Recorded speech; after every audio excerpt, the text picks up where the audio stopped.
Hello everyone. Today we'll be discussing psychoanalytic and the neo-psychoanalytic theories. As we all know that the theory given by Sigmund Freud is the psychoanalytic theory, and in the neo-psychoanalytic area we'll be discussing the theories given by Adler, Jung, Horney, Fromm, and Erikson. First we'll start with the theory given by Freud. So as we all know, Freud came up with a very different, a very unique kind of theory on personality. And he had discussed and put extra emphasis on a few concepts, like the concept of libido. According to him, libido was the sexual energy, and he said that the existence of an individual somewhere revolves around the sexual tension and the release of that tension. Then he also had special mention for the unconscious. According to Freud, unconscious is the storehouse. Basically, unconscious is the place where all our primitive urges, our impulses, our unfulfilled desires, as well as our conflict gets stored. So it has very important role in determining our personality. Then he also said that past experiences are important. Our early childhood experiences and the mother-child relationship proves to play a very important role, the key role in shaping an individual's personality. Now, Freud further proposed the idea of the mind having three different levels. He said that the mind has the conscious level, which is basically like the 10% of the mind. And this conscious mind has our immediate thoughts and our perceptions that we are having through all our senses. Then the next level is the pre-conscious level, which is again like 10 to 15% of the mind. Here also we have our recent memories and our stored knowledge. Not many times it happens that some informations are not there right there in front of us, but with little effort we are able to remember those things. Basically those things are stored at the subconscious level or at the pre-conscious level. And then we have the unconscious, which is like 75 to 80% of the mind. And the unconscious, as we already discussed, is the storehouse of all our impulses and desires and instincts, and all the conflicts are also stored over here. And what kind of information is there in the unconscious determines very important role, has a very important role to play, and that basically shapes the individual's personality in the long run. Freud further discussed the idea of mind having three structures. He said that the mind has three structures, and they are id, ego, and superego. Now, id is the child within us. Superego is the wise old man. And the ego is the mature, realistic individual who knows what to do in that moment. For example, if somebody left the house and forgot the wallet, he went out, just stepped out of the building in the society, saw a vendor carrying very nice fresh apples, and he's hungry. So in this situation, the id would tell him that you're hungry and these apples are looking good. So why don't you go and steal one of the apples? Nobody will notice. Have it. Go have it. The superego would say that no, stealing is bad. No matter how hungry you are, you keep striving, you keep starving, but don't go and take that apple without anyone's permission. Ego would try to listen to the id, but also consider the request of superego. So what ego would say is that, okay, I'm hungry, I understand that, but if I'll steal the apple, then I might get caught, and that won't be good for my image. So instead of doing that, this vendor is of my society, so I can go and talk to him. Maybe he will give that apple to me for credit, and then later on I can pay him back. So this is the kind of adjustment that the ego does. Ego tries to maintain a balance between the id and the superego. But as you can see, it's a complicated task. It's never very easy. And many times, if the ego is not able to strike that kind of balance between superego and id, then there are many intra-psychic conflicts that appears. And when there are these intra-psychic conflicts, then obviously the environment, the psychological environment is not very comfortable. There are many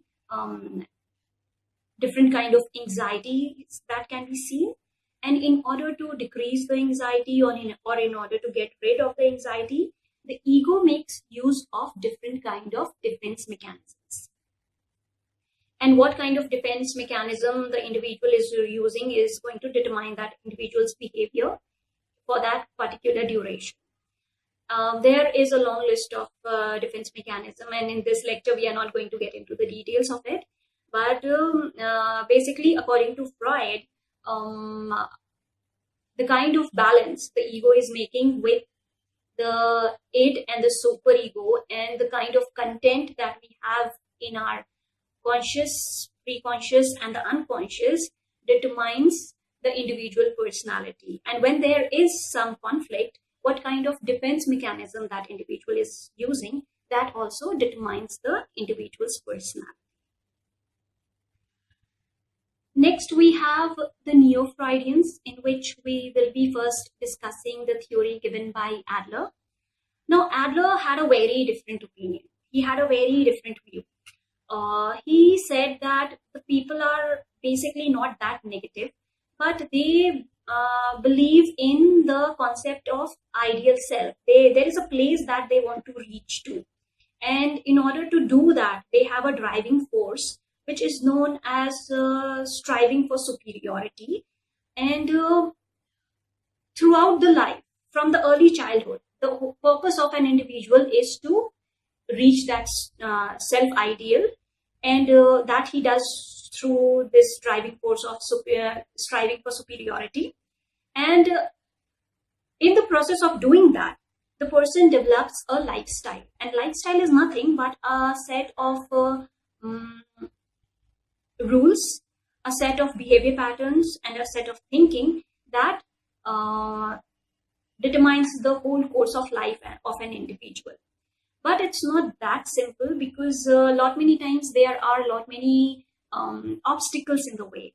There are many hindrances which are there.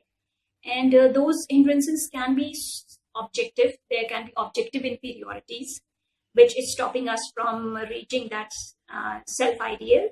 But not many times the objective inferiority will not matter much till the time we don't consider it as an hindrance. When we start considering some limitation as a hindrance, then that becomes the feeling of inferiority. There is a difference between the two. And when we have this feeling of inferiority, then we can either go for the coping behavior, or we can go for the safeguarding behavior. When we are going for the coping behavior, we are basically addressing the problem. We can do that by direct problem solving. We can identify the problem and we can try and solve it. If somebody feels that he needs a promotion and he is not being very regular in the office because of health issues, then he can directly take care of his health so that he can become more regular, he can become punctual, he can perform better and get the promotion. So this is direct problem solving. Other than that, the person can also go for compensation. Like if there is some ability that cannot be directly addressed, like the physical characteristics. Somebody wants to be, if somebody is short-heighted, then the person can compensate for that feeling of inferiority by becoming better in something else, like becoming very good in studies or some kind of sports. So these are the two healthy ways in which the person can address the feeling of inferiority. But as we discussed, there is another style, which is the safeguarding behavior, that also some people go for. This, although is not the healthy style, but still lot many people try and address the feeling of inferiority by choosing the safeguarding behavior. In this, either they can blame their failures on the physical or psychological symptoms. They can say that it happened because I was ill, it happened because I am not tall, and so on and so forth. Or they can simply start procrastinating. See, they can simply start delaying the behavior, or just start distancing themselves from the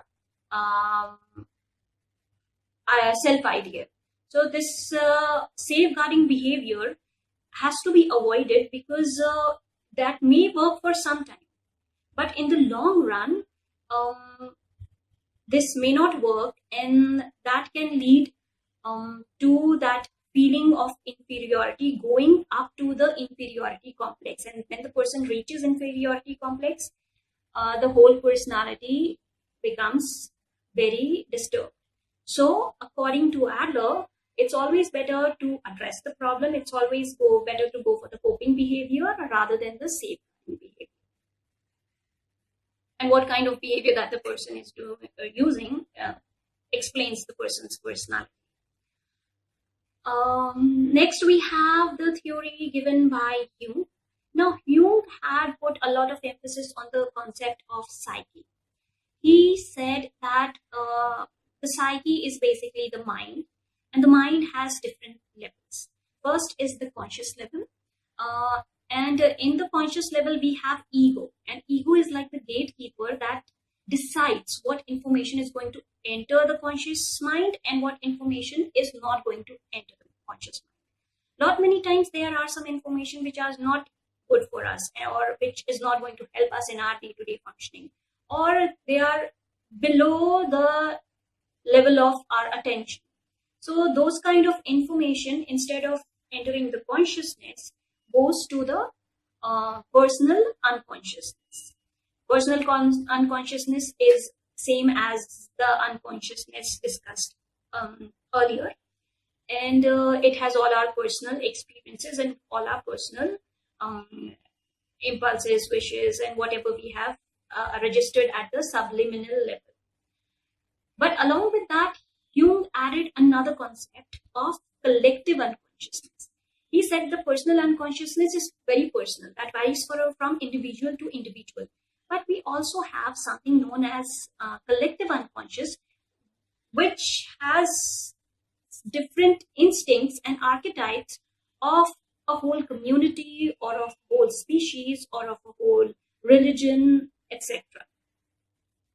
So these instincts are basically the survival instincts that a person inherits from his ancestors, and the archetypes are the mental images that decides our behavior, thoughts, and emotions.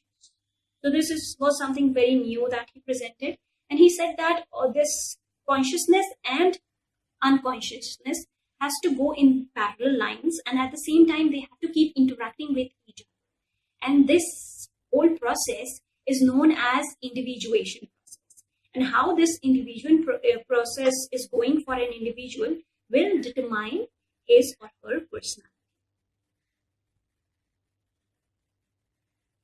Next, we have the theory given by Karen Horney. Now, Karen Horney was very much agreeing with the theory given by Sigmund Freud.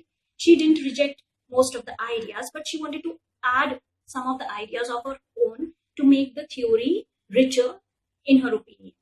So what she did was she had put more emphasis on psychological needs rather than the biological needs. Freud's more emphasis was on the biological needs. Here it's more of psychological needs.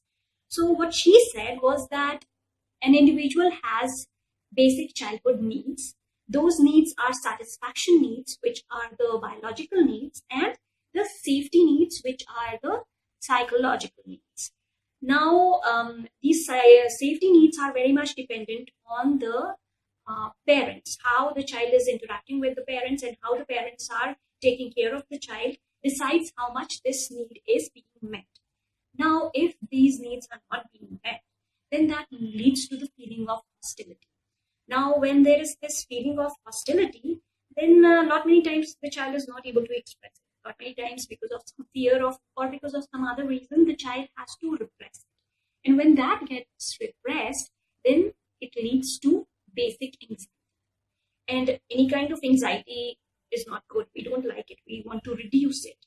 And in order to reduce it, the individual tries to use different techniques, like he tries to gain affection from others, or he tries to show submissiveness. Other than that, he also tries to go on the other direction, like he starts doing things to achieve more control over others or more power over others, or he can also completely withdraw himself. So that something works, and a child would go for any of the technique just to make sure that he is somehow able to reduce that basic anxiety.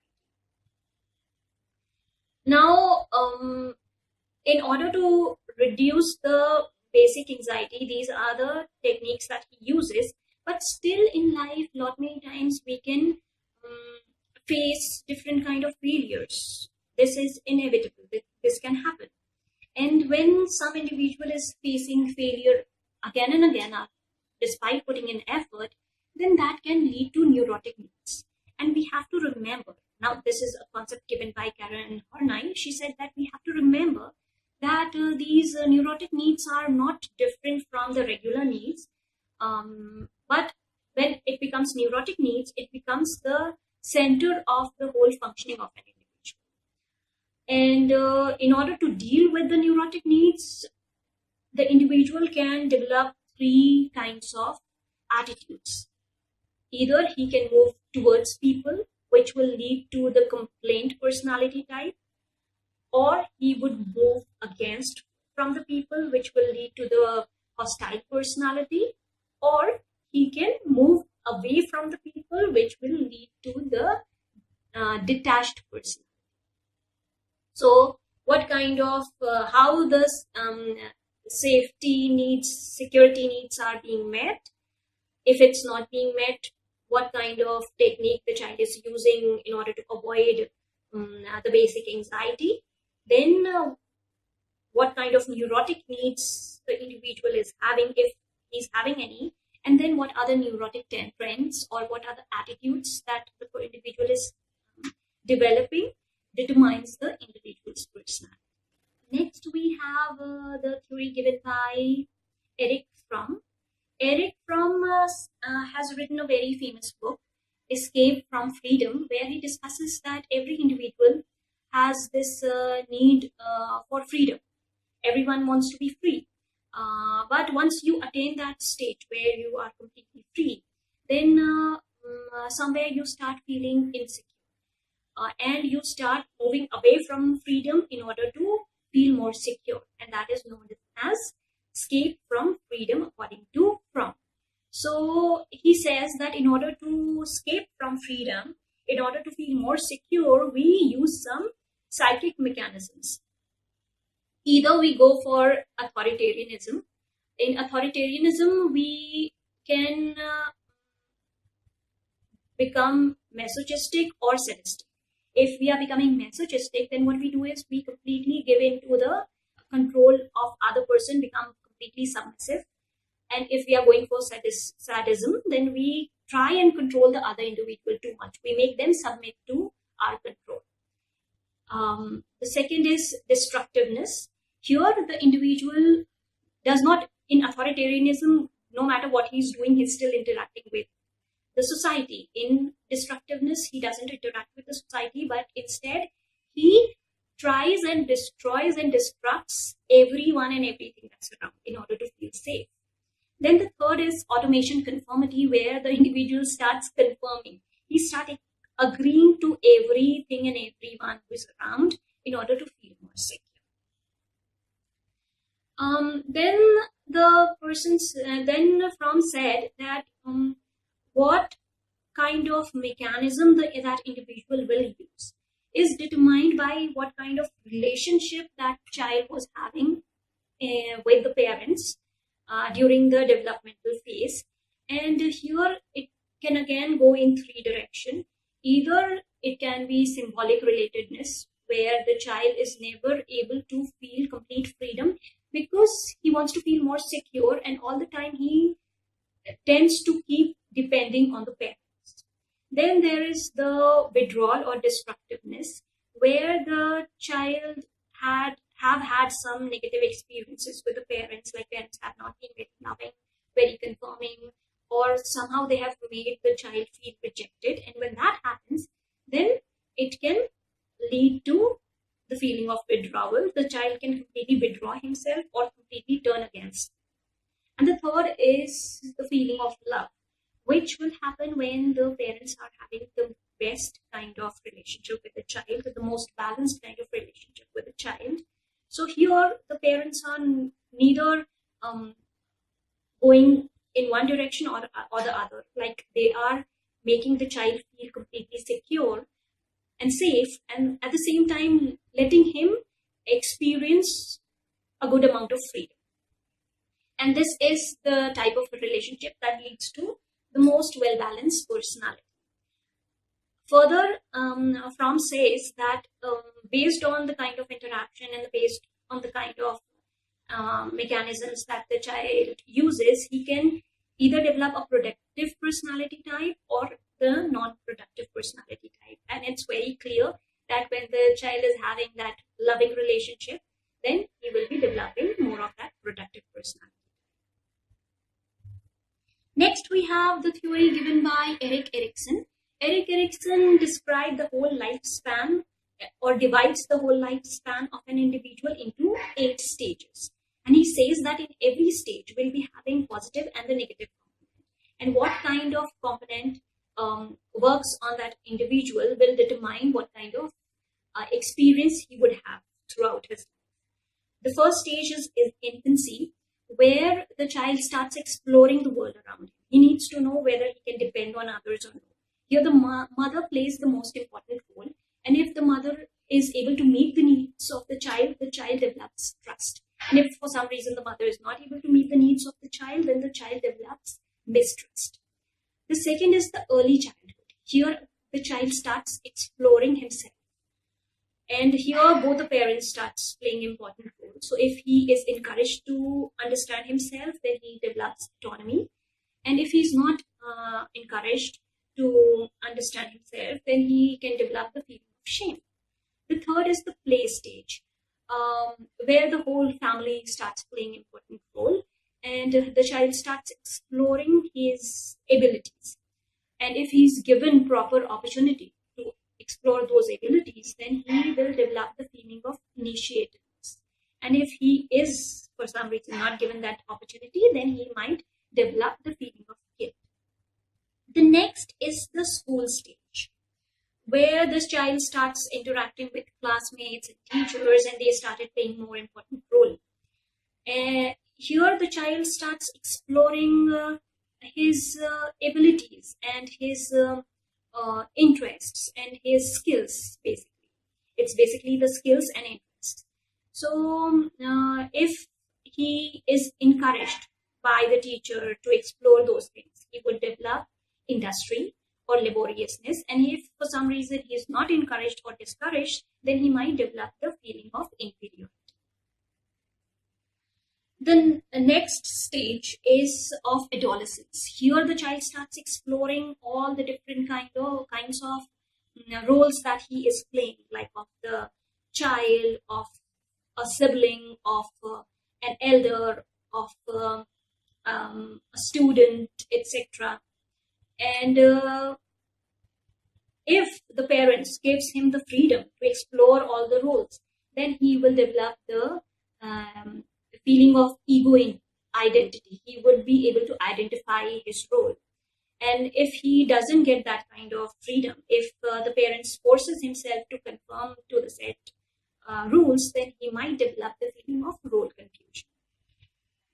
The next stage is of early adulthood, where the child develops, where the child starts, where not the child, basically the young adult starts establishing intimate relationship with others. And if he gets an opportunity to have that kind of intimate, loving relationship with others, then he will develop the feeling of intimacy. And if he doesn't get that opportunity, then he will develop the feeling of isolation. The seventh stage is of middle adulthood. Here, the individual starts having the feeling to pass on what he has, his knowledge, his skills, his inheritance, his achievements. And here the family and the workplace people starts playing important role. So if he gets to pass on what he has, he will develop the feeling of generativity. And if he doesn't get to pass on, then he might develop the feeling of stagnation. The last stage is of maturity, the eighth stage. Till that stage, when the person reaches this stage, his life starts to slow down and he starts looking back and he starts evaluating how his life has went. And if he feels that he has done enough, then he'll have the feeling of ego integrity. And if he feels that he hasn't done enough, then he will be having the feeling of despair. So this is how Erikson describes the whole lifespan of an individual. Now we come to the current status of research. So we can safely say, it's a quite a tricky discussion, but we can safely say that the early childhood experiences, which has been very much emphasized by the psychoanalytic and the neuropsychoanalytic theories, has been empirically proved. In many studies, it has been seen that the early childhood experiences are very important. The mother-child relationship and early childhood experiences somewhere play the key role in shaping our personality. So this is very much there and very much proven. But other than that, there are many concepts there in these theories, which, especially in the psychoanalytic theory, which can be used on an individual or on a few individuals, but it's very difficult to generalize those concepts on everyone. And other than that, also, there is very little systematic validation, like very little empirical evidence for the other concepts. But having said that, I would add that still these theories are very rich in nature and they will always have their theoretical significance. So that will be all in today's discussion. Thank you very much.